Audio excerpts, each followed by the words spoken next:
النهارده هنتكلم مع بعض في حلقة سريعة كده عن تشكيلة فري هيت ممكن تناسبنا جدا كتشكيلة كمان وايلد كارد تنفعنا الفترة اللي جاية.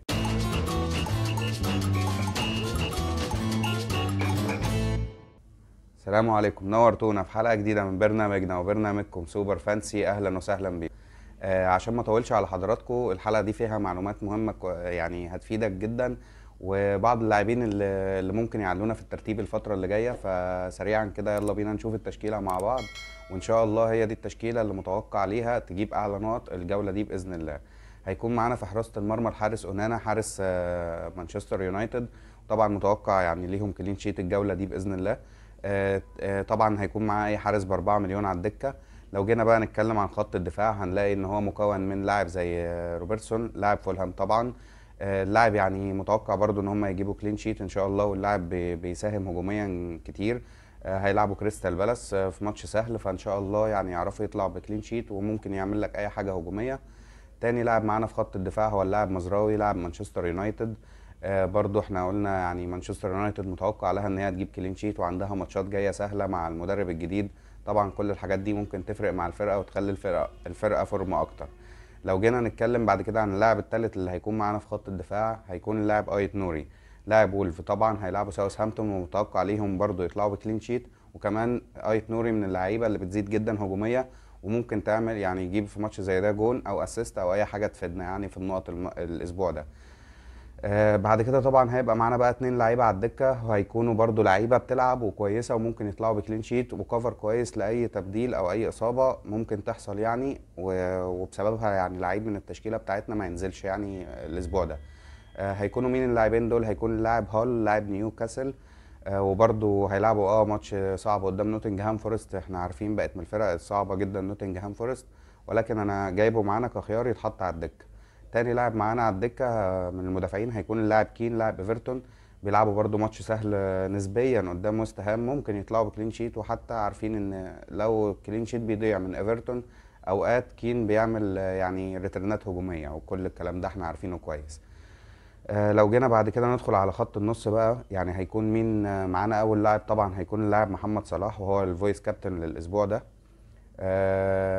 احنا عارفين طبعا محمد صلاح قدام استون فيلا الماتشات دي ساعات بتفتح جامد، وكان احتمال كابتنه قوي لولا ان احنا خايفين من هالاند بعد الماتشات اللي سيتي عمال يخسرها. ممكن جوارديولا ينزل الماتش ده على اساس ان هو يكتسح الاخضر واليابس زي ما بيقولوا.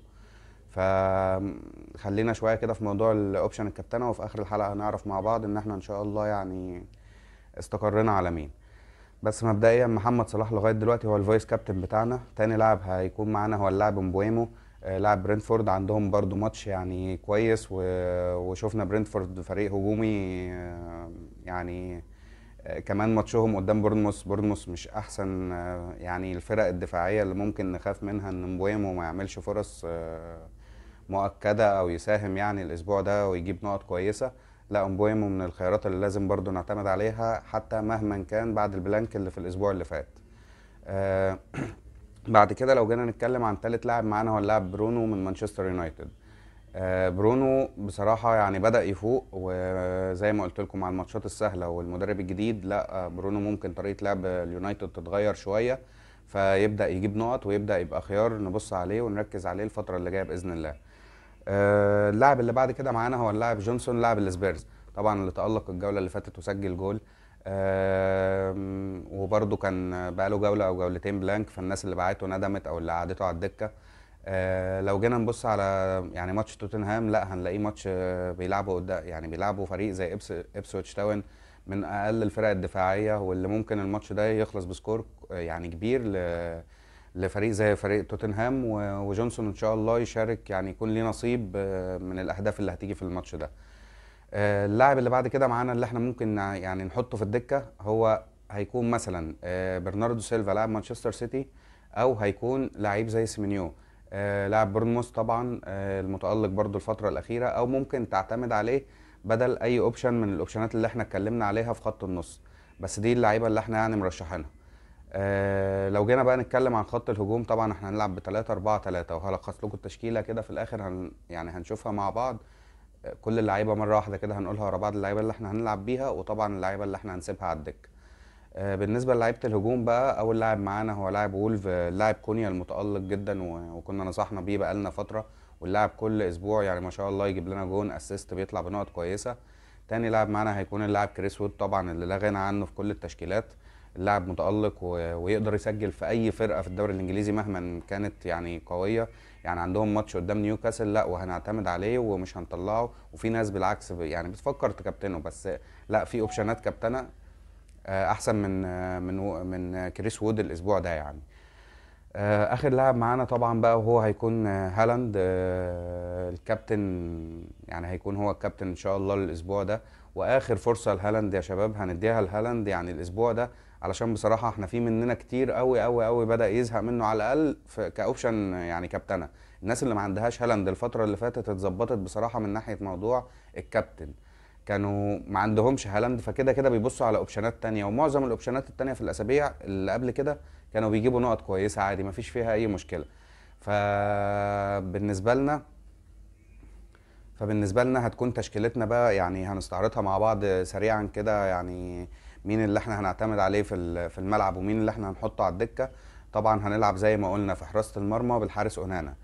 تاني حاجة ثلاثي الديفنس هيكون مكون من اللاعب ايت نوري زي ما قلنا، اللاعب مزراوي، اللاعب روبرتسون، اللاعب فولهام. نيجي بقى لخط النص، اول لاعب معانا هيكون هو اللاعب محمد صلاح طبعا، وقلنا هو الفايس كابتن.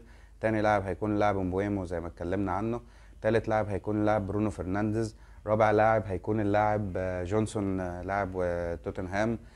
خامس لاعب وقلنا ممكن يعني نحطه على الدكة او يعني نغيره بقى بين حد من التشكيلة، لكن انا عن نفسي حاطط الخامس ده على الدكة، اللي هو هيكون يا اما برناردو سيلفا يا اما هيكون سيمينيو. وبالنسبة بقى للعيبة خط الهجوم هيكون هالاند، وهيكون تاني لاعب كريس وود.